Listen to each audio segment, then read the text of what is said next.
ನಮ್ಮ ಬಹಳಷ್ಟು ಪುರಾಣಗಳನ್ನು ಇತಿಹಾಸದಲ್ಲಿ ಬರ್ತಕ್ಕಂಥ ಮಹನೀಯರನ್ನು ನಾವು ನೋಡಿದ್ರೆ ತ್ಯಾಗದ ಜೀವನಕ್ಕೆ ಶ್ರೇಷ್ಠವಾಗಿರ್ತಕ್ಕಂಥ ಬೇರೆ ಯಾವುದೂ ಇಲ್ಲ ಅಂತ. MSW ವಿದ್ಯಾರ್ಥಿಗಳು ಯಾವುದೇ ಆಸೆ ಆಕಾಂಕ್ಷೆಗೆ ಒಳಗಾಗದೆ ನಮ್ಮಲ್ಲಿರ್ತಕ್ಕಂಥ ಪ್ರತಿಭೆ ಬುದ್ಧಿಶಕ್ತಿಗೆ ಅನ್ವಯವಾಗಿ ಸಮಾಜ ಕಾರ್ಯದಲ್ಲಿ ನಾವು ತೊಡಗಿಸ್ಕೊಂಡಾಗ ನಮಗೆ ಬೆಂಬಲವಾಗಿ ಬರೋದಕ್ಕಿಂತ ಟೀಕೆಗಳು ಜಾಸ್ತಿ ಆಗ್ತದೆ. ನೀವು ಒಳ್ಳೇದು ಮಾಡಕ್ ಹೋಗ್ರಿ, ಕೆಟ್ಟದನ್ನು ಮಾಡ್ರಿ, ಅವ್ರಿಗೆ ಹೆದರ್ತಾರೆ, ಅವ್ರ ಬಗ್ಗೆ ಯಾರು ಪ್ರತಿಕ್ರಿಯೆ ಕೊಡೋದಕ್ಕೆ ಹೋಗೋದಿಲ್ಲ, ಒಂದು ದುಷ್ಟ ಅಂತೇಳಿ. ಆದರೆ ಒಳ್ಳೆಯದನ್ನು ಮಾಡೋದಕ್ಕೆ ಹೊರಟಾಗ ಅನೇಕ ತೊಂದರೆಗಳು ನಮಗೆ ಪ್ರಾರಂಭ ಆಗ್ತವೆ. ಹಾಗಂತ ಹೇಳಿ ನಿಮಗೆ ಇಚ್ಛಾಶಕ್ತಿ ಇದ್ದರೆ, MSW ವಿದ್ಯಾರ್ಥಿಗಳಿಗೆ ನಾನು ಹೇಳೋದು ಒಂದಿದೆ, ಇಚ್ಛಾಶಕ್ತಿ ಇರಬೇಕು, ಮತ್ತೆ ಕಾನ್ಫಿಡೆನ್ಸ್ ಇರಬೇಕು. ಏನೇ ಬಂದರೂ ಕೂಡ ನಾನು ಅದನ್ನ ಮೆಟ್ಟಿ ನಿಲ್ತೇನೆ ಅನ್ನುವ ಒಂದು ಮನೋಭಾವ ಇರಬೇಕು. ಈ ಎಲ್ಲವನ್ನು ನೀವು ಸಾಧನೆ ಮಾಡಿರ್ತಕ್ಕಂಥ ಮಹನೀಯರನ್ನು ಹಾಗೆ ಗಮನಿಸಬೇಕು. ಎಷ್ಟೊಂದು ಅವಘಡಗಳು ಅವ್ರನ್ನ ತೊಂದರೆಗಳಿಗೆ ಸಿಕ್ಕಾಕೊಳ್ತಾರೆ. ಅದರಿಂದ ನೀವು ಈ ಮೂಲಭೂತ ತತ್ವಗಳೇನಿದೆ ಸಮಾಜ ಕಾರ್ಯದಲ್ಲಿ ಅದನ್ನು ನೀವು ಆಚರಣೆಗೆ ನಿಮ್ಮ ದೃಢವಾದ ಮನಸ್ಸಿನ ಸಂಕಲ್ಪ ಇದ್ದರೆ ಮಾತ್ರ ಅದು ಸಾಧ್ಯ ಆಗ್ತಕ್ಕಂಥ. ಸೋಡಾ ಸ್ಪಿರಿಟ್ ಅಂತ ಹೇಳ್ತೀವಿ ನಾವು. ಪ್ರಾರಂಭದಲ್ಲಿ ಏನೋ ಉತ್ಸಾಹದಿಂದ ಬರ್ತೀವಿ, ಕೊನೆಗೆ ನಮಗೆ ಕೆಲವು ಸಾಧನೆಗಳು ಮಾಡೋದಕ್ಕಾಗೋದಿಲ್ಲ. ಪ್ರಾರಂಭದಲ್ಲಿ ಉತ್ಸಾಹ ಹೊರಟಾಗುತ್ತೆ. ಅನಂತರ ಈಗ ಪ್ರಪಂಚದಲ್ಲಿ ಅನೇಕ ನಮ್ಮ ಯುವಕರಿಗೆ ಆಕರ್ಷಣೀಯವಾದಂತಹ ವೈಜ್ಞಾನಿಕ ಸಂದರ್ಭಗಳು ಬರ್ತಾ ಇದೆ. ಇದೇನು ಲೈಫ್ ಅಂತ ಹೇಳೋದು ನಾವು ತಿಳ್ಕೊಂಡಿದ್ದೆ ಬೇರೆ. ನಾನು 64ನೇ ಇಸ್ವಿನಲ್ಲಿ SLC ಯಾನಗರ ಹೈಸ್ಕೂಲ್ನಲ್ಲಿ ಓದಿದ್ದು. ನಮ್ಮ ತಾಲೂಕಲ್ಲಿ ಎಲ್ಲೂ ಹೈಸ್ಕೂಲ್ಗಳು ಇರಲಿಲ್ಲ, ಅದೊಂದೇ ಹೈಸ್ಕೂಲ್. ಆ ಸಂದರ್ಭನೂ ನೋಡಿದ್ದೀವಿ, ಈ ಸಂದರ್ಭನೂ ಕೂಡ ನೋಡ್ತಾ ಇದ್ದೀವಿ.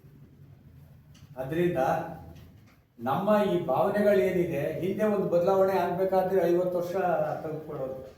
ಮೊದಲು ನಾವು ಈ ಗ್ರಾಮೋಫೋನ್ ಅಂತ ಬರ್ತೀವಿ, ನಿಮ್ಗೆ ಗೊತ್ತಿಲ್ಲ, ಅದು ಅಗಲವಾಗಿರೋ ಕಟ್ಟೆ, ಅದಕ್ಕೆ ಒಂದು ಮುಳ್ಳಾಕಿ ಹಾಡಾಕೋದು. ನಮಗೆಲ್ಲ ಆಶ್ಚರ್ಯ. ಯಾವಾಗ ನಾವು ಮಿಡ್ಲ್ ಸ್ಕೂಲಲ್ಲಿ ಬರ್ತಾ ಇದ್ವಿ, ಇದೆಲ್ಲಿ ಈಗ ಹಾಡ್ಕೊಡೋಕ್ಕೆ ಸಾಧ್ಯ ಇದೆ, ನಮಗೆ ಕ್ಯೂರಿಯಸ್. ಅಲ್ಲಿಂದ ರೇಡಿಯೋ, ಅಲ್ಲಿಂದ ಟೇಪ್ ನೋಡಿ, ಒಂದೊಂದು ಬದಲಾವಣೆ ಆಗಬೇಕಾದ್ರೆ 10 ವರ್ಷ 15 ವರ್ಷ ತೆಗೆದುಕೊಳ್ತಾರೆ. ಅಲ್ಲಿಂದ ಟೇಪ್ ರೆಕಾರ್ಡ್ ಬಂತು, ಆಮೇಲೆ ಬ್ಲ್ಯಾಕ್ ಆ್ಯಂಡ್ ವೈಟ್ TV ಬಂತು, ಆಮೇಲೆ ಕಲರ್ TV ಬಂತು. ಇವೆಲ್ಲ ಈಗ ಹಾಳ್ತಾ ಹೋಗಿದೆ. ಅವಾಗ ಫೋನ್ ಹಾಕ್ಸ್ಕೊಂಡಿರೋನು ಶ್ರೀಮಂತ, ಲ್ಯಾಂಡ್ ಫೋನ್. ಸೈಕಲ್ ಇಟ್ಕೊಂಡಿರೋನು ಹಳ್ಳಿನ ಶ್ರೀಮಂತ, ಖಾಲಿ ಚಪ್ಪಲಿ ಹಾಕೊಳ್ಳೋನು ಶ್ರೀಮಂತ. ಆ ಕಲ್ಪನೆಯಿಂದ ಈಗ ನಾವು ಅದ್ಯಾವುದನ್ನು ಕೂಡ ಊಹಿಸ್ಕೊಳ್ಳೋದು ಸಾಧ್ಯವಾಗದೇ ಇರುವಷ್ಟು ಬದಲಾವಣೆ ಆಗ್ತಾ ಇದೆ. ಇಂತಹ ಕಾಲಘಟ್ಟದಲ್ಲಿ MSW ವಿದ್ಯಾರ್ಥಿಗಳು ಯಾವ ರೀತಿಯಾದಂತಹ ಬದಲಾವಣೆಗಳನ್ನು ನಿಮ್ಮ ಕಾರ್ಯಯೋಜನೆಗಳಲ್ಲಿ ರೂಪಿಸ್ಕೊಳ್ಬೇಕು. ನೀವು ಇನ್ನೊಂದು ಜ್ಞಾಪಿಸ್ಕೊಳ್ಬೇಕು. ಏನು ಅಂತ ಹೇಳಿದ್ರೆ, ನೀವು ಡಿಗ್ರಿ ಕಾಲೇಜಿನಲ್ಲಿ ಓದ್ತಕ್ಕಂಥ 3 ವರ್ಷ 2 ವರ್ಷ ಮಾಸ್ಟರ್ ಡಿಗ್ರಿ ಮಾಡ್ತಕ್ಕಂಥ ಸಂದರ್ಭದಲ್ಲಿ ಓದಿದ್ದು 5 ವರ್ಷ ಬೇಕು. 5 ವರ್ಷಕ್ಕಾಗಿ ಹಳತಾ ಹೋಗುತ್ತೆ ನೀವು ಓದಿದ್ದು.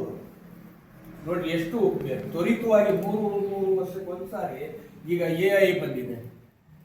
ನೀವು ಊಹಿಸ್ಕೊಳ್ಳೋಕೆ ಸಾಧ್ಯ ಆಯ್ತಾ? ಅದು ಡಾಕ್ಟರ್ ಕೆಲಸನೂ ಮಾಡುತ್ತಂತೆ, ಸಮಾಜ ಸೇವೆನೂ ಮಾಡುತ್ತಂತೆ, ಏನೆಲ್ಲ ಮಾಡುತ್ತೆ AI ಅಂತ ಹೇಳಿದ್ರೆ ನೀವು ಊಹಿಸ್ಕೊಳ್ಳೋದಕ್ಕೂ ಸಾಧ್ಯ ಇಲ್ಲ. ಮನುಷ್ಯನ ರೀತಿನೇ ರೂಪಿಸುತ್ತದೆ, ಮನುಷ್ಯನ ರೀತಿನೇ ಮಾತನಾಡುತ್ತೆ. ನಾವು ಇಂತಹ ಕಾಲಘಟ್ಟದಲ್ಲಿ MSW ಇದೆಯಲ್ಲ, ಅದನ್ನು ಯಾವ ರೀತಿ ರೂಪಿಸ್ಕೊಳ್ಬೇಕು, ಕಾರ್ಯಕ್ರಮಗಳನ್ನ ಆಯೋಜಿಸ್ಕೊಳ್ಬೇಕು ಅನ್ನೋದು ಚಿಂತನೆ ನಿಮಗೆ ಇರಬೇಕು. ಮೊಟ್ಟ ಮೊದಲ ಸಮಾಜ ಕಾರ್ಯಕರ್ತ ಗೌತಮ ಬುದ್ಧ.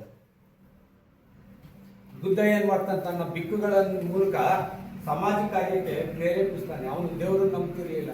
ಎಲ್ಲರೂ ದೇವಾಲಯಕ್ಕೆ ಹೋದ್ರೆ ಅವನು ಜನಗಳ ಬಳಿಗೆ ಹೋಗೋನು, ಕಷ್ಟ ಕೇಳೋದು. ಏನು ನಿಮ್ಮ ಕಷ್ಟ, ಏನು ನಿಮ್ಮ ದುಡ್ಡ ಅಂತೇಳಿ.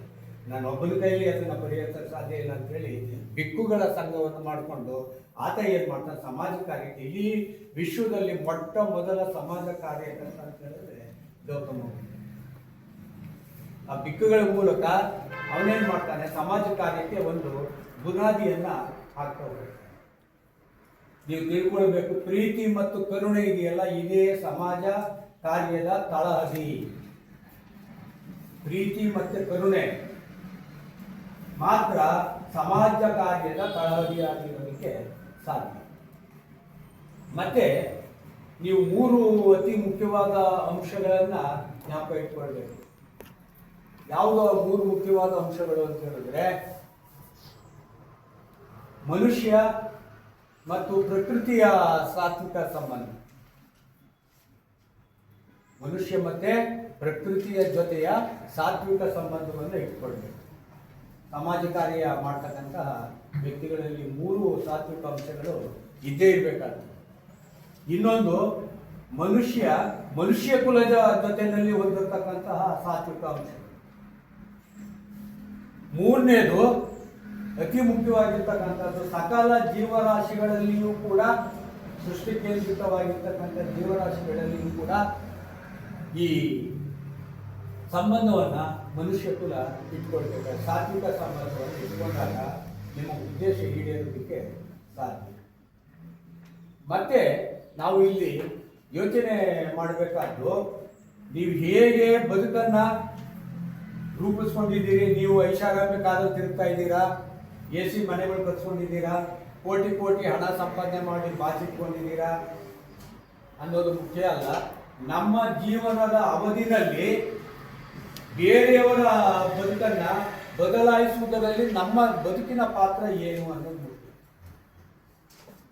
ನೀವು ಯಾವುದೇ ಸಂತರನ್ನ ತೆಗೆದುಕೊಳ್ಳಿ, ಯಾವುದೇ ಋಷಿಮುನಿಗಳನ್ನ ತೆಗೆದುಕೊಳ್ಳಿ, ಯಾವುದೇ ಸಾಧಕರನ್ನ ತೆಗೆದುಕೊಳ್ಳಿ, ಆ ಸಂದರ್ಭದಲ್ಲಿ ನಮಗೆ ಗೊತ್ತಿರ್ತಕ್ಕಂಥದ್ದು ಅವರು ಸಂಪೂರ್ಣವಾದ ಸ್ವಾರ್ಥವನ್ನು ತ್ಯಾಗ ಮಾಡಿ, ಸ್ವಾರ್ಥವನ್ನು ಬಿಟ್ಟು ಜನರ ಏಳಿಗೆಗಾಗಿ ಯಾರು ಮಾತ್ರ ದುಡಿತಾರೋ ಅವ್ರಿಗೆ ಮಾತ್ರ ಇಲ್ಲಿ ಶಾಶ್ವತವಾದಂಥ ಕೀರ್ತಿ, ಹೆಸರು ಬರೋದಕ್ಕೆ ಸಾಧ್ಯ. ಈಗ ಸ್ವಾಮಿ ವಿವೇಕಾನಂದರಿದ್ದಾರೆ, ಧಾರ್ಮಿಕ ಕ್ಷೇತ್ರದಲ್ಲಿ ಅವರು ಮಾಡಿದಂತಹ ಅಪ್ರತಿಮ ಸಾಧನೆ ನಾವು ಜ್ಞಾಪಕ ಇಟ್ಕೊಳ್ಬೇಕು. ಸ್ವಾಮಿ ವಿವೇಕಾನಂದರಂತ ಅವರು ಹಿಂದೂ ಧರ್ಮವನ್ನ ಟೀಕಿಸಿದಷ್ಟು ಬೇರೆ ಯಾವ ಧರ್ಮವನ್ನು ಟೀಕಿಸಲಿಲ್ಲ. ಅಷ್ಟೇ ಅಗಾಧವಾಗಿ ಹಿಂದೂ ಧರ್ಮವನ್ನು ಅವರಷ್ಟು ಪ್ರೀತಿಸಿದವರು ಬೇರೆ ಯಾರಿಲ್ಲ. ಹಿಂದೂ ಧರ್ಮಕ್ಕೆ ವಿಶ್ವಧರ್ಮ ಸಮ್ಮೇಳನದ ಮೂಲಕ ಇಡೀ ವಿಶ್ವದಲ್ಲಿ ಒಂದು ಪ್ರತಿಷ್ಠಿತವಾದ ಸ್ಥಾನವನ್ನು ಗಳಿಸಿಕೊಟ್ಟಂತಹ ಮಹನೀಯರು ಅವರು ಧಾರ್ಮಿಕ ಕ್ಷೇತ್ರದಲ್ಲಿ ಅವರ ಕಾರ್ಯಕ್ಷೇತ್ರದಲ್ಲಿ ಇತ್ತು ಅನ್ನೋದನ್ನು ತಿಳ್ಕೊಳ್ಬೇಕು. ಅದೇ ರೀತಿ ಕಲ್ಕತ್ತಾದಲ್ಲಿ ಮದರ್ ತೆರೇಸಾ ಅವರು ನಮ್ಮ ದೇಶದವರಲ್ಲ, ನಿಮಗೆ ಗೊತ್ತಲ್ಲ, ಬೇರೆ ದೇಶದಿಂದ ಬಂದವರಲ್ಲಿ. ಆ ಕಲ್ಕತ್ತಾ ಬೀದಿಗಳಲ್ಲಿ ಬಿದ್ದಿದ್ದಂಥ ಕುಷ್ಠರೋಗಿಗಳನ್ನು ನೋಡಿ ಅವರ ಮನಸ್ಸು ಕರಗುತ್ತೆ, ಪ್ರೀತಿ ವಾತ್ಸಲ್ಯ ಅವರು ಬರುತ್ತೆ.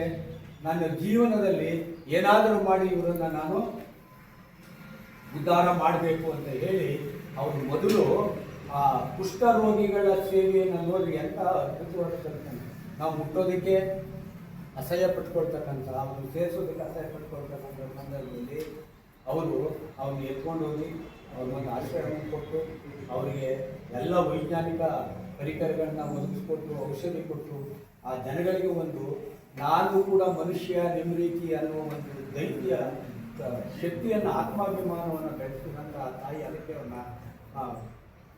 ಮದರ್ ತೆರೇಸಾ ಅಂತ ಹೇಳಿ ಕರೀತಾರೆ. ಅವರಿಗೆ ನೊಬೆಲ್ ಪ್ರೈಸ್ ಕೂಡ, ಶಾಂತಿ ನೊಬೆಲ್ ಪ್ರೈಸ್ ಕೂಡ ಬರುತ್ತೆ. ನೀವು ಇಂಥ ಮಹನೀಯರನ್ನು ಆದರ್ಶವಾಗಿ ಇಟ್ಕೊಳ್ಬೇಕು ಹೊರತು ಬೇರೆ ಯಾರನ್ನೇ ಆದರ್ಶವಾಗಿ ಕೆಲಸಕ್ಕೆ ಬಾರದವ್ರನ್ನ ನಾನು ಈ ಒಂದು 8-12 ವರ್ಷದಿಂದ ಪತ್ರಿಕೆಯಲ್ಲಿ ಬಂದಿದ್ದೆ.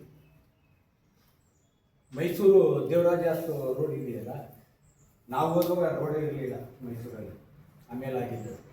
ಆ ದೇವರಾಜ ರೋಡಲ್ಲಿ ಒಂದು ಆಭರಣದ ಅಂಗಡಿ ಉದ್ಘಾಟನೆ ಮಾಡಿದ್ರು. ಈ ರಾಜ್ಕುಮಾರ್ ಮಗ ತೀರ್ಕೊಂಡಲ್ಲ ಅಪ್ಪು, ಅವ್ರನ್ನ ಕರೆದಿದ್ದು.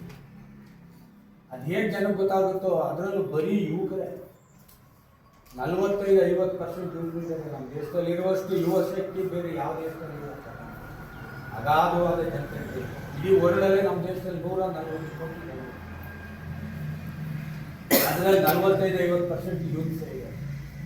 ಅವ್ರನ್ನ ಸರಿಯಾಗಿ ತೆಗೆದುಕೊಂಡು ಹೋಗ್ತಕ್ಕಂತಹ ಜನರು ನಮ್ಮಲ್ಲಿ ಇಲ್ಲ, ಮಾರ್ಗದರ್ಶಕರು. ಆ ಅಪ್ಪು ಬಂದಾಗ ವಿಪರೀತ ಜನಸಂದಣಿ ಆಯಿತು. ಅದು ಯಾಕಾಯಿತು ಗೊತ್ತಾಗಲಿಲ್ಲ. ಆಮೇಲೆ ಪೊಲೀಸ್ನವ್ರು ಬಂದು ಎಲ್ಲರೂ ಮಾಡೋದು ಎಲ್ಲ ಆಭರಣದ ಅಂಗಡಿ ಓಪನ್ ಮಾಡುವಂತ ಅದಾಯಿತು. ಅವತ್ತು ರಾತ್ರಿ ಒಬ್ಬಳು ಹೆಣ್ಣುಮಗಳು ಮೈಸೂರಿನವಳು ಮನೆಯಲ್ಲಿ ಊಟ ಮಾಡಿದ್ರೆ ಅಳ್ತಾ ಕೊಡ್ತಿದ್ದಾರೆ. ಅವ್ರ ಅಪ್ಪ ಅಮ್ಮ ಕೇಳಿದ್ರು, ಏನಾಯ್ತಮ್ಮ ಯಾಕೆ ಅಳ್ತಾ ಇದ್ದೀರಿ? ನಾನು ನಮ್ಮ ಅಪ್ಪು ಬಂದಿದ್ದ ನನ್ನ ಪ್ರೀತಿಯ ದೈವ ಅವನ್ನ ಮುಟ್ಟು ನೋಡಬೇಕು ಅಂತ ಹೇಳಿ ನನ್ನ ಜೀವನ ಸಾರ್ಥಕ ಮಾಡ್ಕೋಬೇಕು ಅಂತ ಹೋದರೆ ಪೊಲೀಸ್ನವರು ನಾನು ಹೊಡೆದು ಹಿಂದೆ ತೊಳೆದು ನನಗೆ ಮನಸ್ಸು ಭಾರಿ ಆಘಾತ ಆಗುತ್ತೆ, ಸಂಕಟ ಆಗುತ್ತೆ. ನೋಡಿ, ನಮಗೆ ಎಂಥ ಆದರ್ಶ ವ್ಯಕ್ತಿಗಳು. ನಾನು ಅಪ್ಪು ಬಗ್ಗೆ ಟೀಕೆ ಮಾಡ್ತಾ ಇದ್ದೀನಿ, ಆದರೆ ನಾವು ಆಯ್ಕೊಳ್ತಕ್ಕಂಥದ್ದೇನಿದೆ ಸಿನಿಮಾದವರು ನಮಗೆ ಅತಿ ಶ್ರೇಷ್ಠರಾಗ್ತದೆ. ಎಷ್ಟೊಂದು ಜನ ಮಹನೀಯರಿದ್ದಾರೆ ನಮ್ಮ ಕಣ್ಣಿಂದ, ಎಷ್ಟೊಂದು ಜನ ತ್ಯಾಗ ಮಾಡಿದ್ದಾರೆ ದೇಶಕ್ಕೋಸ್ಕರ. ಇಂತಹ ಮಹನೀಯರನ್ನು ನಾವು ಪಕ್ಕಕ್ಕಿಟ್ಟು ಇಡೀ ಮನುಷ್ಯ ಕುಲಕ್ಕೆ ದುಡಿದಂತಹ ಸಾವಿರಾರು ಜನ ಇದ್ದಾರೆ ನಮ್ಮ ಮುಂದೆ. ಅವರನ್ನು ನಾವು ಆದರ್ಶವಾಗಿ ತೆಗೆದುಕೊಂಡು ಈ ಒಂದು ಕಾರ್ಯವನ್ನು ನೀವು ಯಶಸ್ವಿಯಾಗಿ ಗೊಳಿಸಬೇಕಾಗುತ್ತೆ. ಇಲ್ಲೇ ಹೋದರೆ ಅಡ್ಡದಾರಿ ಹಿಡಿದ್ರೆ short cut will cut you short ಅಂತ ಹೇಳಿ, ನಾವು ದೊಡ್ಡ ಮನುಷ್ಯರಾಗೋದಕ್ಕೆ ಅಡ್ಡದಾರಿ ಹಿಡಿದ್ರೆ ನಮ್ಮ ಭವಿಷ್ಯನೇ ಹಾಳಾಗೋಗುತ್ತೆ.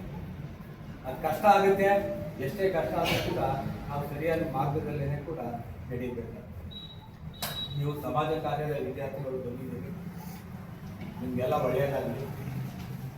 ನಾನು ನಿಮ್ಮಂತಹ ವಿದ್ಯಾರ್ಥಿಗಳು ಸುಮಾರು 15 ವರ್ಷ ಹುಣಸೂರು ಪ್ರಥಮ ದರ್ಜೆ ಕಾಲೇಜಿನಲ್ಲಿ, 22 ವರ್ಷ KR ನಗರ ಡಿಗ್ರಿ ಕಾಲೇಜಿನಲ್ಲಿ, ನಾಲ್ವಡಿ ಕೃಷ್ಣರಾಜ ಒಡೆಯರ ಹೆಸರನ್ನೇ ಊರಿಗೆ ಇಟ್ಟಿರ್ತಾರೆ. ಕೃಷ್ಣರಾಜ ಅಲ್ಲಿ 22 ವರ್ಷ ಇದ್ದೆ, ಅಲ್ಲೇ ರಿಟೈರ್ಡ್ ಆದೆ. ನಾನು MSW ಆದಮೇಲೆ ಕನ್ನಡ MA, ಎಕನಾಮಿಕ್ಸ್ MA ಇವನ್ನೆಲ್ಲ ಪ್ರಾರಂಭ ಮಾಡ್ತೀನಿ. ಈಗ MSW ಅವೆರಡಕ್ಕಿಂತ ತುಂಬ ಚೆನ್ನಾಗಿ ನಡೀತಾ ಇದೆ. ವಿದ್ಯಾರ್ಥಿಗಳು ತುಂಬ ಆಸಕ್ತಿ ಪಡ್ತಾರೆ. ಅದರಿಂದ ನೀವೆಲ್ಲ MSW ವಿದ್ಯಾರ್ಥಿಗಳಾಗಿ ಸೇರಿರೋದು ನನಗೆ ತುಂಬ ಸಂತೋಷ. ನಿಮಗೆಲ್ಲ ಒಳ್ಳೆಯ